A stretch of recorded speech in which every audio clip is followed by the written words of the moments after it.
They're the first speakers, so they should be.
It's organizations.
Yeah, I'll let you change. Hello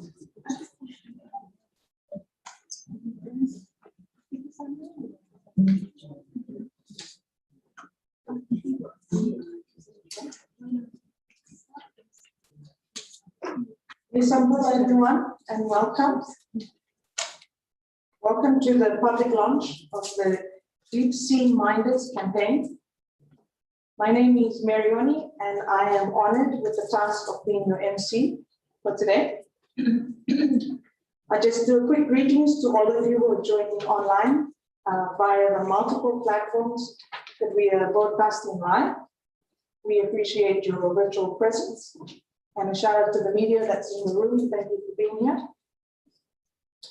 We have a team of young techies in the back of the room who are managing the online space. So if you have any issues, please, with hearing or seeing the content, please drop a comment in the chat box and the team will attend to that.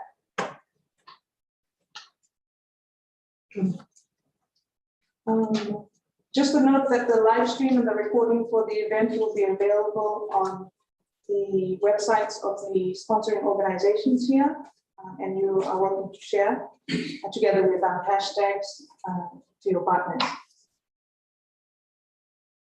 Before we kickstart the launch proper with a word of prayer, I will take a minute just to quickly outline the program for those of you who haven't received a copy and those of you online.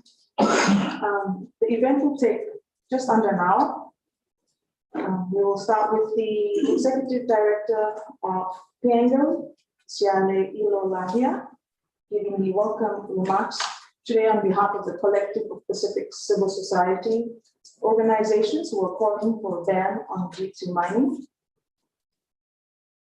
Following which, we are honored to have supporting remarks from Pacific leaders, the Honorable Ralph Regenbanu from Vanuatu, and the Honorable Enele Sopana from Tuvalu, who will be sharing their remarks. We also have the remarks and words of support from members, youth members from the Regional Youth Collective, the Alliance of Solwara. Jonathan Mesulam will be sharing some words, as well as a representative from the Civil Society Forum of Tonga, Drew Havea. Our statement today will be officially launched by the collective represented by the coordinator of PANG, the Pacific Network on Globalization, Maureen Pichueli, and we will give out a further call for others to join the campaign by signing on to the statement. Following, we will conclude with a vote of thanks from our colleague from the Pacific Council of Churches, Ollie. Welcome. And without further ado, I invite the General Secretary of the Pacific Council of Churches, Reverend James Bardwell, to open the event with a prayer.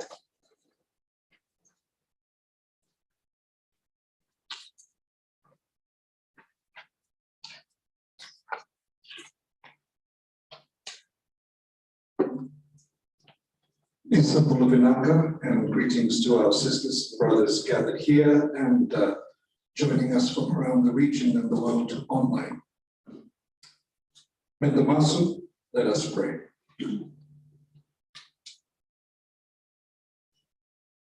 In the beginning, before you called forth creation by your Davar, your Logos, your Vosa, your word, before you established your household, the ecosystem that sustains all life, which you called good and very good. Before we needed sustainable development goals on life above and life below the sea. Before the desire for more. Before the insatiable appetites profaned our sacred relationship with your creation. Before we began to pillage land and sea. Before everything, your ruach, your breath, your life-giving spirit hovered and nourished the immense and unfathomable waters. In affirmation of the many ways we know and experience you, in celebration of and response to your profound love for your creation, to which we belong, in response to your command to safeguard your creation, in honor of ancestor custodians and guardian mothers and fathers before us, for sisters and brothers with us, and descendants who will come after us. We gather in your presence, O God, to draw this blue line around our Mother Ocean, to protect her from further degradation for the profit and benefit for a few, while her children are left to fend for themselves.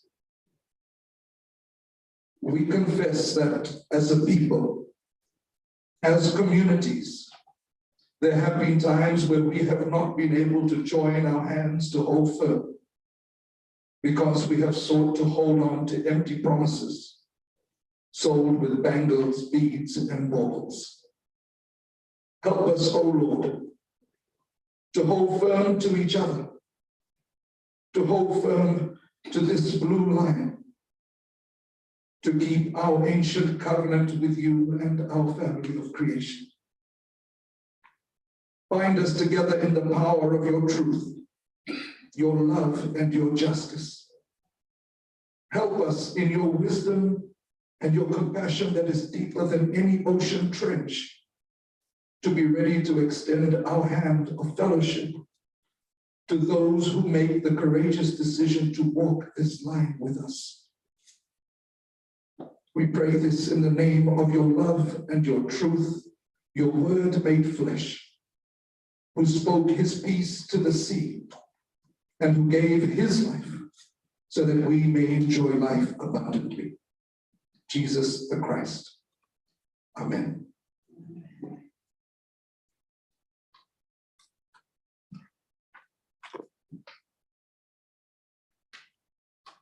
Thank you, Reverend James.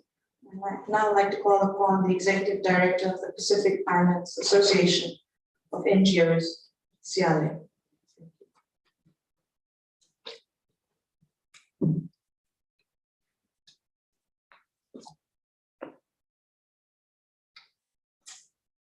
Alalele, everyone. On behalf of the Pacific Regional Non-Governmental Organizations, PRINGO, Alliance, in my role as the chairlady of PRINGOs, I would like to welcome our chief guest, Honorable Proud Vanuatu Opposition Leader, and Honorable Enele Sopoaga, Tuvalu Opposition Leader, who are joining us online. But also Drew Habea from the Civil Society Forum of Tonga, and Jonathan from the Sorowara Warriors from PNG, who have recorded their community voices, reflecting on the work that they do in their respective countries as part of the program today. Special welcome also to Dame Meg Taylor, the Secretary General of the Pacific, who is here with us in the room for her presence. Also acknowledge the Director of all of our regional civil society organizations who are mostly based in Suva, Fiji, who have traveled from Suva to be with us here in Nadi.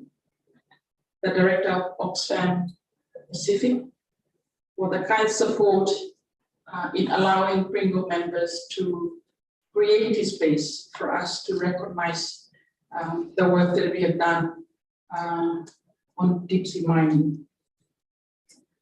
We have among ourselves the leaders of our regional civil society, of the Pacific Disability Forum, PEC4, Pacific Conference of Churches, PANG, Piango, Pacific Youth Council, WWF, DAWN, Oxfam, Young Sorowara, the Micronesian Islands Student Associations, Fiji Council of Social Services, our collective representative of our young people, our next generation leaders from our respective organizations are also here with us in this room. Welcome to today's launch. The media organization, thank you for joining us. But I also like to acknowledge and welcome our friends who are connected online. It's a significant representation that we in our ocean can agree to connect in whatever form to recognize the journey that we had been working on in some of our civil society regional organizations for some years. Some of our friends in our Pacific civil society who are connected online are our families.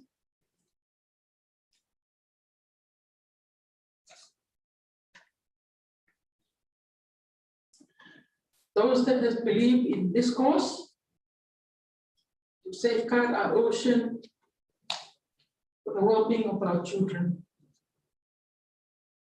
Even some of them are yet to be convinced that this is the way to go, to make sure that the livelihood of our people, our traditional, cultural, our identity is going to be continued to live with us for the future of our generation and our children.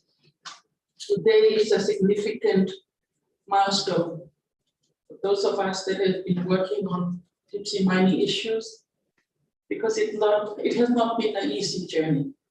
Yeah? We had kept the issue going, kept it alive when there were so many interests to allow economic interest to take over what we felt like that this is the only remaining platform that makes sure that the resilience of our Pacific Island people will continue to be safeguarded. On behalf of BRILOS, again, welcome everyone, even those that are connected online. Welcome to today's sessions. Thank you.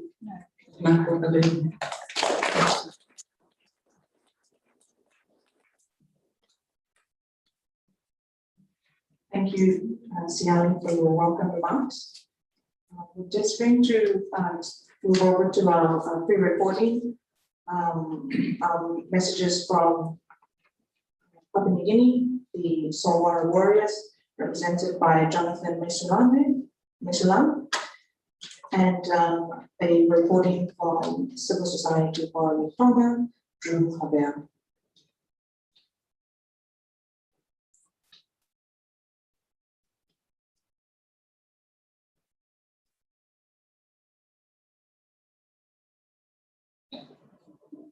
Good morning, this is Jonathan Mesulam from the I'm the spokesperson for the Alliance of Rural Progress.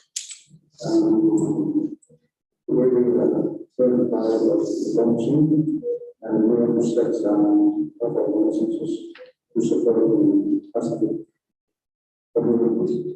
And we also follow the support from rural the Alliance of the is a very important thing. As we look at specific and to challenges of climate change, those who have been affected, and the issues of the is additional burden with the existing problems that we are faced with climate change.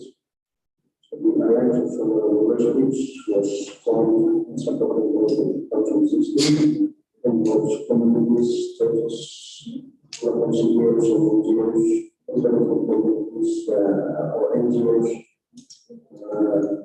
few businesses, everybody.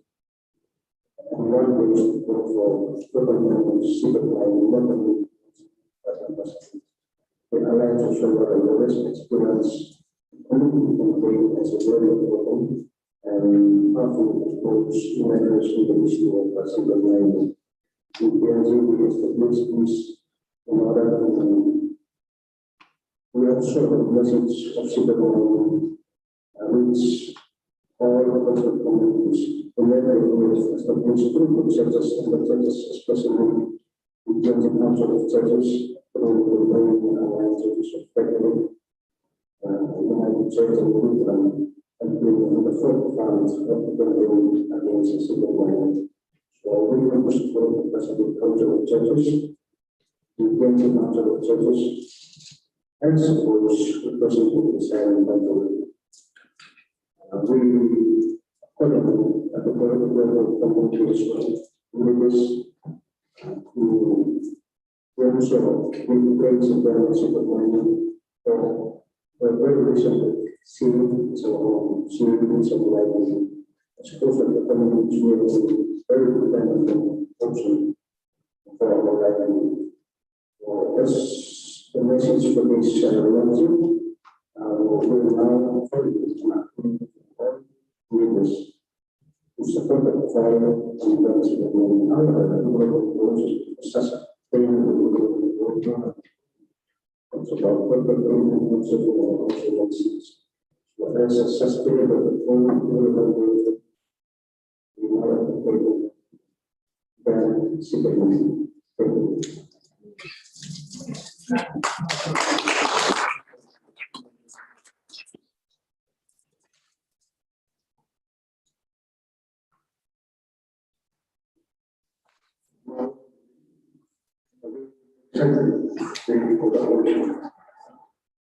Civil society very pleased to join the Pacific Network of National Umbrella Civil Society Organization within our Dialogue family, endorsing the Pacific Series of Collective Law.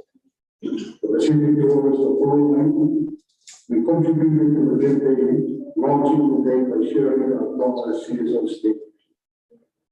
And also was a red line and seated line. The ocean is us, we are the ocean. The ocean connects us all with God and online mind journeys. So the line holds the perfection of the people, land, ocean, rocks, and sand. We believe as a civil society organizations and representatives of communities, both of the land, then seabed mining, and our said, as well as the area.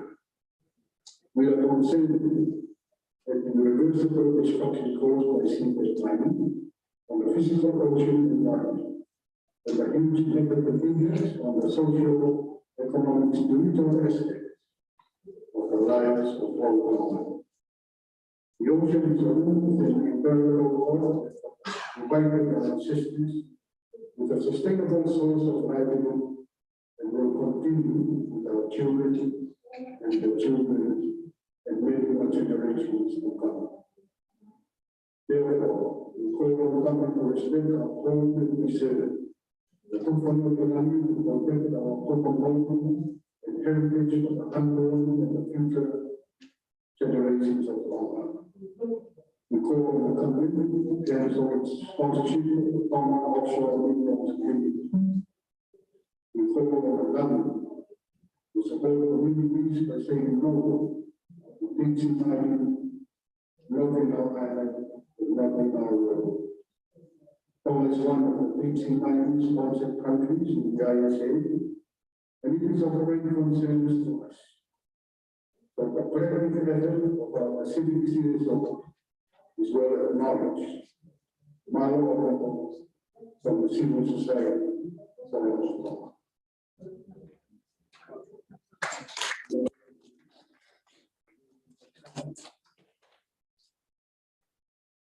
Thank you very much to our community alliances who are at the forefront of resisting this new form of development. Apologies, Jody Van stepping in as a co-host. Our program is accommodating some flexibility due to technology difficulties. We are able to have both our keynote speakers, the Honorable NLS Sopoaga and Ralph Regenvado. We sincerely do apologize due to technical difficulties. They are unable to join us at this event, but they will be making in some video submissions in support. In saying that, we also acknowledge the political support from our Pacific leaders, especially the Honorable Regenvado and Honorable Sopoaga. We hope their leadership will also drive allow the Pacific leaders to take an action and join this blue line. Thank you very much. I will now move on to the program and invite the coordinator of PANG on behalf of the collective to make a remarks. Thank you.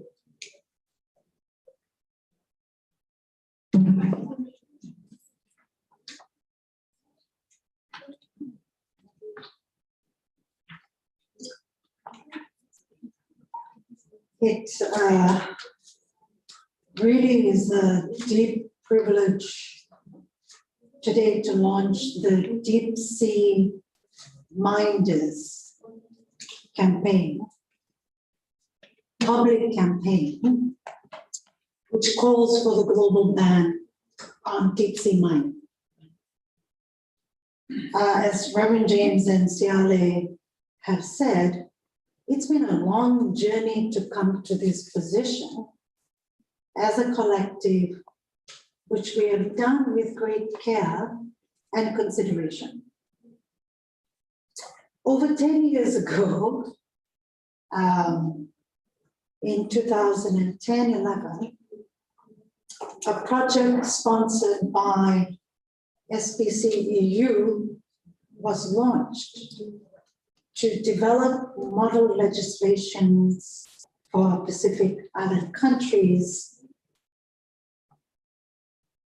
The launch of that project marked a green light. In many ways, it signaled through legislation to industry players specifically that the region was ready to engage on deep sea mining within our national jurisdictions in depths between 200 to 6,000 meters below the surface. A frontier issue and type of mining that has never been tried nor tested anywhere in the world at that time. Papua New Guinea was earmarked as the first country to issue commercial license under the Solwara 1 project.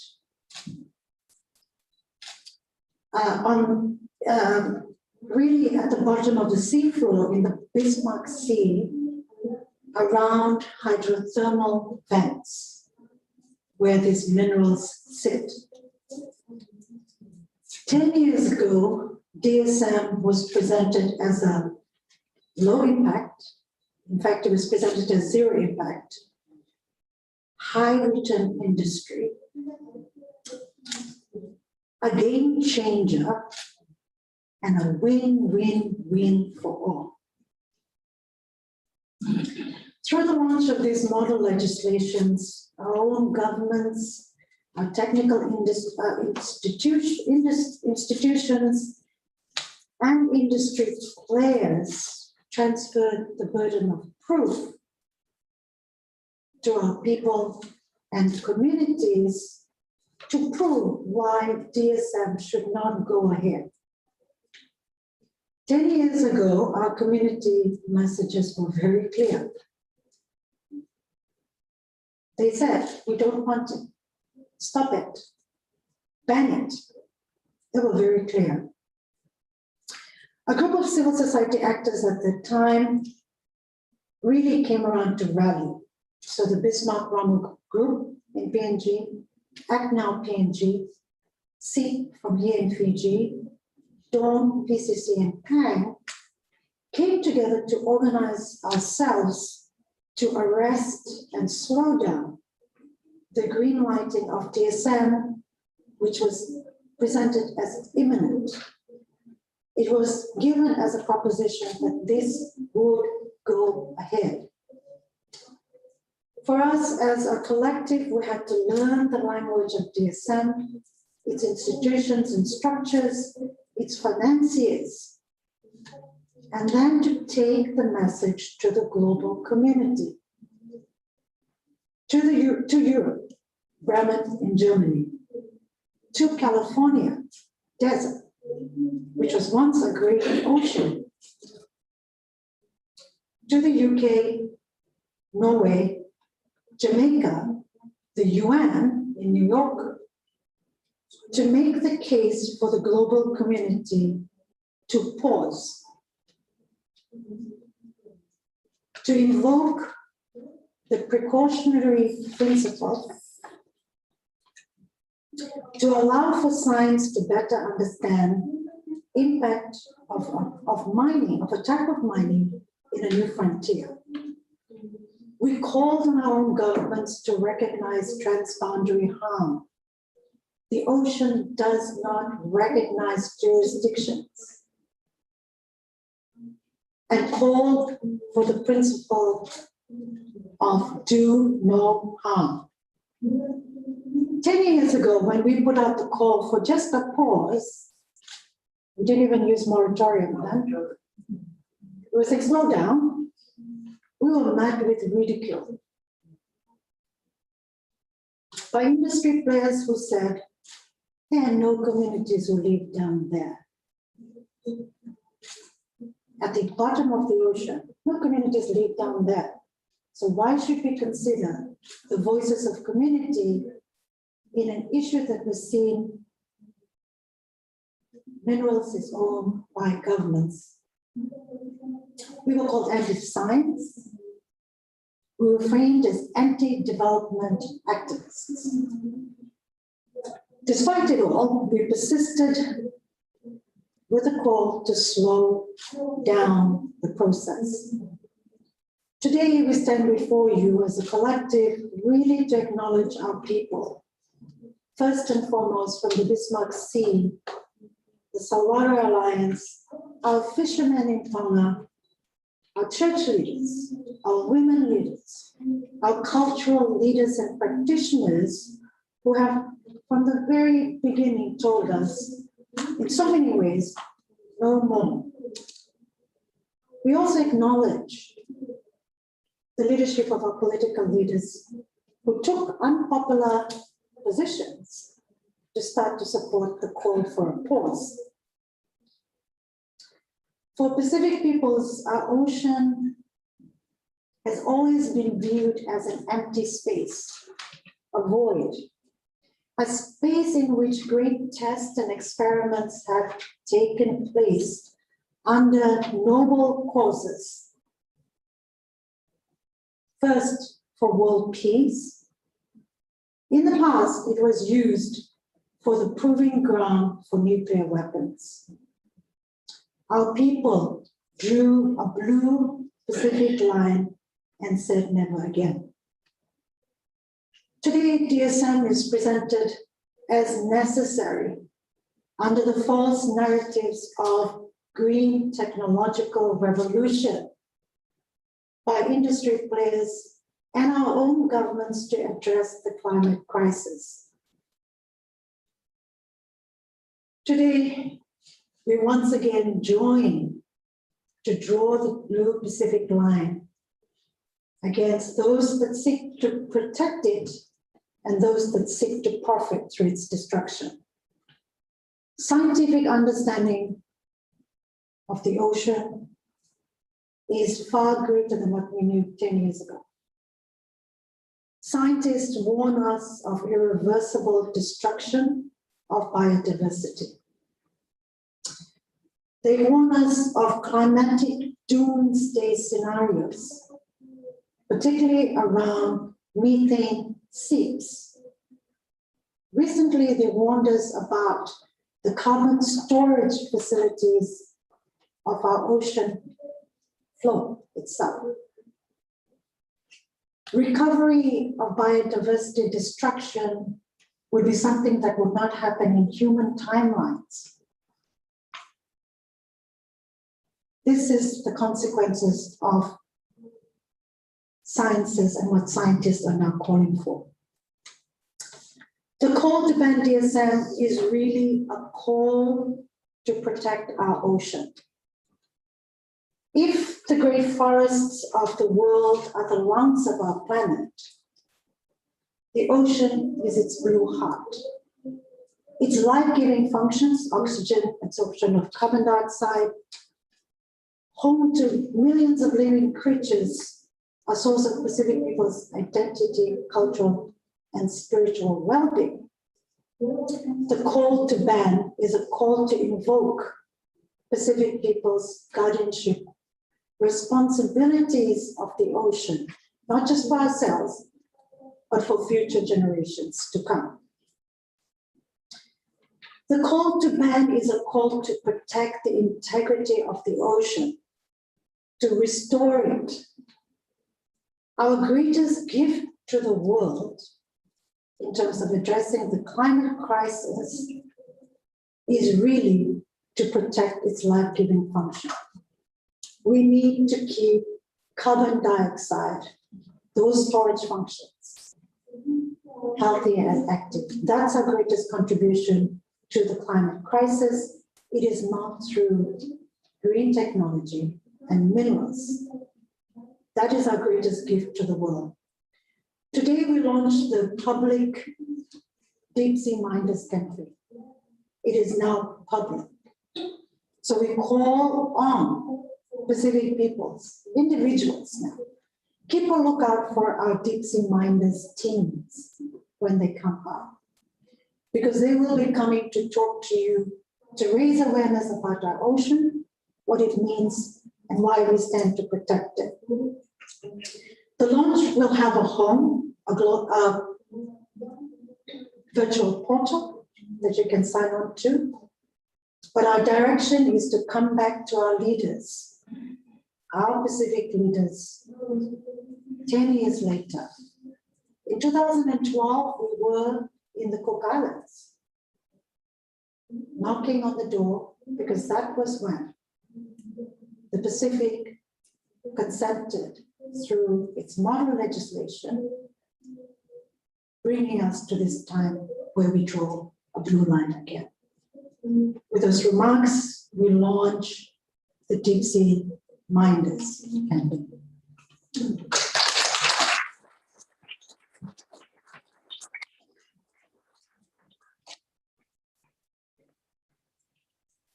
Thank you very much, Ms. Benjueli, for that statement on behalf of our collective partners. Ladies and gentlemen, I think I spoke too soon. And moving on with our program, I am honored to introduce our next speaker. Joining us virtually from Tuvalu, Victor Lofalawa, to Honorable Enele Sopoaga, who joins us from Tuvalu. Very briefly, Honorable Sopoaga is a Tuvaluan diplomat who also served as Prime Minister in his political career from his term 2013 to 2019. Honorable Sopoaga is a Pacific climate justice champion and continues to be a voice not only for Tuvalu, but for the wider Pacific. He currently serves as the opposition leader in Tuvalu Parliament. Talofa, welcome, Honorable Sopoaga. Talofa to you. Thank you very much. I'm extremely sorry that I missed the beginning of the video session, but I have great pleasure in joining.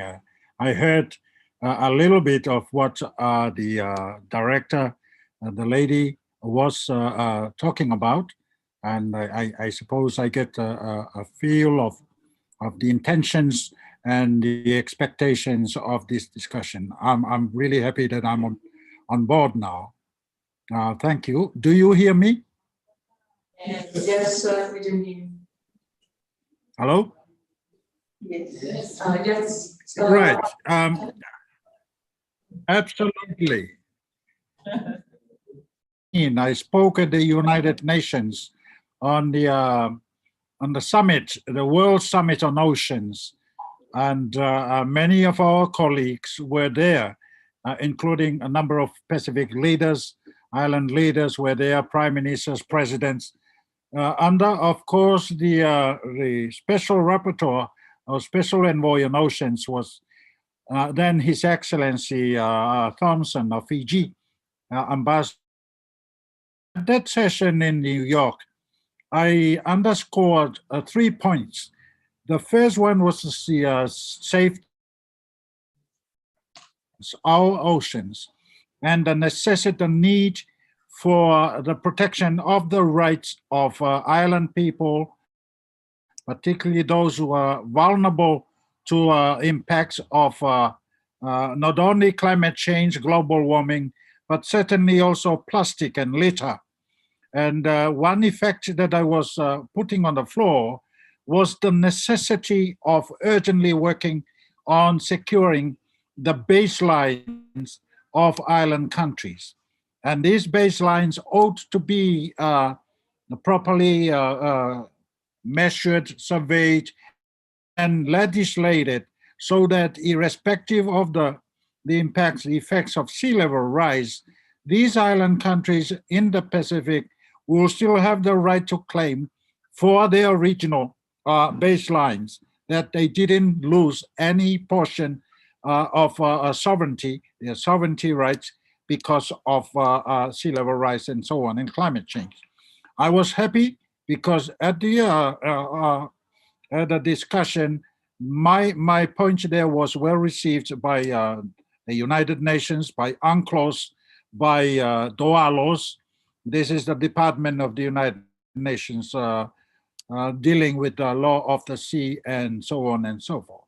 This was an exercise that I again pushed in the meetings of the Pacific Island leaders, and I understand the Forum Secretariat and our lawyers have already started to work on trying to put something into legislating the rights of island countries to the foreshore, the baselines, and contextualize this into some sort of legal frameworks. I understand this was also part of the SPC projects that was supposed to be looking at this on these legal matters. The other issue, of course, is the impacts of plastic and littering the oceans. There is our colleague, lady coordinator, was referring to the principle of precautionary measures. This is very, very critical, not only for climate change, but certainly for littering and polluting the oceans. Now, including the pollutions from nuclear wastes, including of nuclear and very, very dangerous dirts throughout the Pacific. We need to be very, very careful and concerned about that the transshipment of these nuclear waste and so on is urgently stopped so that there's no more transshipment of these materials throughout the oceans. We live on the oceans, on the resources. Our families, our future, the future of our children depends on a very clean and healthy oceans. If somebody is cunning enough to pour its material of nuclear waste and radioactive waste, including plastic, into this is going to affect the future, the livelihood of the ocean, the sustainability of livelihoods of the Pacific Island people. This is totally unfair. And I strongly urge the listeners to do something, amplify our story, and draw the attention of the world radioactive transshipment of materials throughout the Pacific. Now, the other related to which, of course, is this issue. Somebody was very, very, I think, cunning and naively putting an idea of dumping carbon dioxide in drums and concretes in the ocean. This is very totally unacceptable. Which part of the ocean are they going to dump? Backyard? No way. And I'm so sorry, so worried that these ideas is coming from the sons of the Pacific. So naively thinking this is a solution to serious problems. It can be opening to another layers and layers of problems. So I urgently urge the listeners, the audience, to work together, Piango, PCAN, TUCAN, to stop these mad ideas. And this, unfortunately, is coming from the officials of governments, including officials of the Tuvalu government. I totally reject this idea of dumping CO2 into is a capture and storage. These ideas have been on the floor of negotiations for years. And no way, we worked in Bonn many years to reject these stupid ideas. And I certainly urge that we work together to stop this. The other thing, of course, is now this talk about seabed mining. This is an off limb. This is crossing the materials down there. And I totally support this work on rejecting of, you know what? It will open up all sort of complicated political idea, much more than what we are dealing with China these days. Believe me, look at what they are doing in Cook Islands. Look at what they are doing in Papua New Guinea, for example. And soon they will be coming to Tuvalu, especially the vulnerable economies looking for extra dollar. No, this is not on as long as I am in Parliament of Tuvalu. And I will use all my energy to stop this mad idea about mining in seabed. Now, the last thing that I want to stress in my introduction is the strength of the small island countries. We've got an EEZ. If we put together 14 sovereign countries, member countries, island member countries of the forum, we are getting a super Pacific state. Combining all our EEZ, it will be bigger than the European Union. What are we stopping ourselves from moving together and concretizing this into some sort of supranational body that can demand respect from the rest of the world, and especially the corporate world, who would have the power to dominate and manipulate and abuse these rights of Pacific Island countries. I suggest we look at concretizing our EEZ into some sort of entity that we can call with pride. We demarcate this land, these oceans. It belongs to the Pacific. The rights to come and say things like we can colonize this or what. We have the United Nations to protect the 14 sovereign countries, including Tuvalu and the small island countries. Manuia, Faftailava, thank you very much. Rapa. Thank you.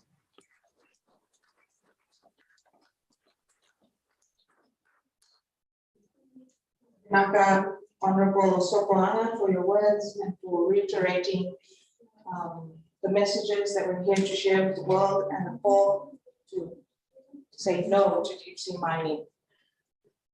Thank you for highlighting that and stressing further that the oceans is already under unprecedented threats, including from a multitude of human-induced stresses, such as overfishing, pollution, as you mentioned, plastics, nuclear waste, current and past, our legacy and our experiences with that, the radioactive material that is polluting and stressing our oceans and our people, and the climate emergency, along with related impacts such as ocean acidification and warming of the oceans. Thank you, Honorable Minister. I now would like to call upon Olivia Barrow from the Pacific Council of Churches to help conclude our launch today with the vote of thanks and an acknowledgement to all of you here for joining us.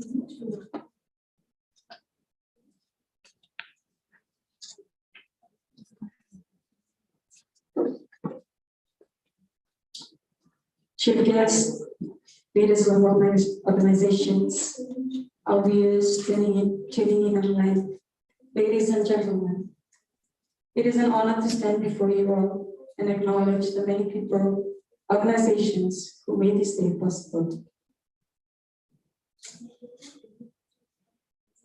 I would like to extend a very big Vinakamakalevu to you all for supporting through your endorsement in this call for a ban in deep sea mining.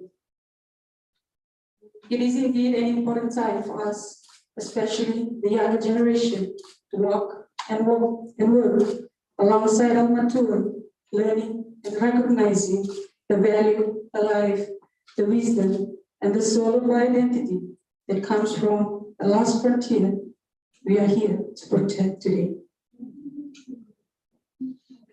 We acknowledge the support of partner organizations, networks, and individuals from around the region and globally. The show of solidarity reminds us that our ocean connects us, whether we are living in the south or out in the north. We acknowledge the collective effort and hard work of the working group in organizing this launch. We also acknowledge the media for covering the occasion in order to extend regional and global awareness on the importance of protecting our ocean through this event. Let us continue to remind our government, church, and traditional leaders of their roles in our region and begin to share this learning and knowledge to safeguard the future of our young people. Again, a big thank you for drawing the Pacific Blue Line with us, Lina.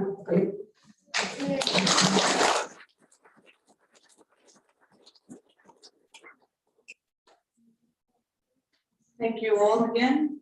That brings us to the end of the launch of the Pacific launch of Deep Sea Mindeds campaign. We look forward to more of you joining the campaign and joining our spaces and engaging us as we call upon our leaders to protect the health of the ocean.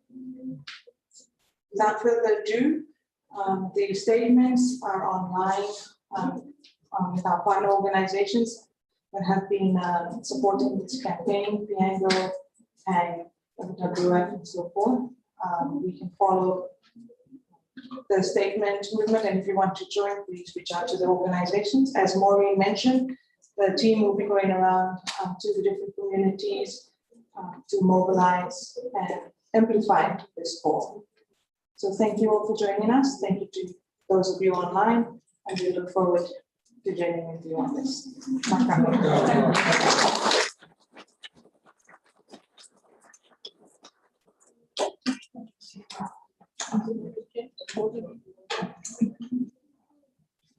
Representative